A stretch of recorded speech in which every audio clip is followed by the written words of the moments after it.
Je m'appelle Christelle Gubser, j'habite à Estavayer et j'enseigne en 3-4H. Donc en classe, cette année, en début d'année, on a étudié le monde du vivant et l'animation qui se prêtait très bien justement pour travailler tout ça avec les élèves. C'était justement cette animation sur les rivières.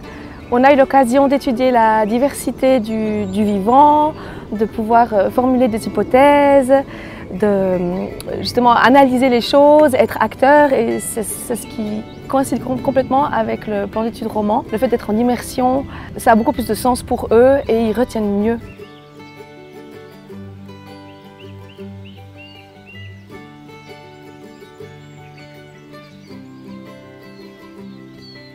Ils ont énormément appris pendant ces 2 animations, que ce soit au niveau des termes, au niveau de la compréhension de ce qu'ils faisaient finalement. Et même après 2 semaines de vacances, quand on a repris la thématique, ils étaient capables de me nommer les petits animaux dont ils étaient en charge d'aller repérer dans l'eau, mais aussi des processus ou des jeux qu'ils ont vécus. Ils ont compris que la pollution de la rivière, elle commençait pas à la rivière, mais que ça commençait surtout aussi à l'école, dans sa cour de récréation, pendant son goûter, et qu'il y avait énormément d'impact pour la suite. Et le fait de ramener ça aussi à la maison, d'en parler autour de soi. Ils étaient très fiers de me raconter ce qui se passait après cette animation.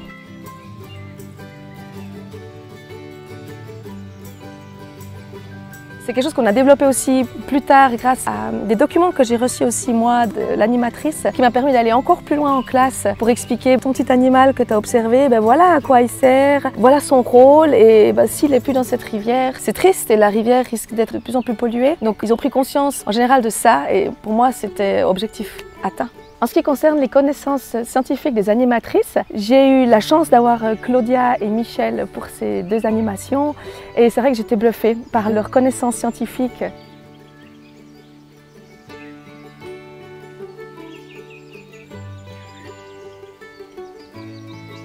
Elles nous ont amené des connaissances incroyables, que ce soit sur les batraciens, sur la rivière aussi, c'était énorme. On a senti vraiment que c'était solide, passionné. Les enfants ont eu beaucoup de questions. Finalement, à la fin, on n'en a plus eu parce qu'il y a eu des réponses pour tout. Et j'ai vraiment été bluffée parce que c'était intéressant, c'était riche. Avant d'engager nos animateurs et animatrices, on fait un entretien avec chacun et chacune d'eux et d'elles.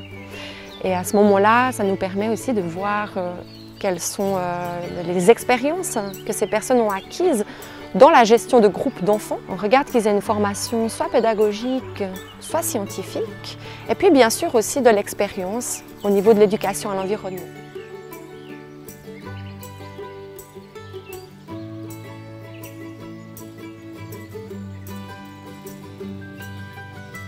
Notre équipe Animatura est formée, donc on fait des formations. Chaque année, on en fait plusieurs sur des thématiques liées à nos animations. Ces formations, elles se passent ainsi. Le matin, on a un expert ou une experte de la thématique qui va venir et qui va amener des connaissances à notre équipe d'animation. L'après-midi est plutôt dédié à l'animation type.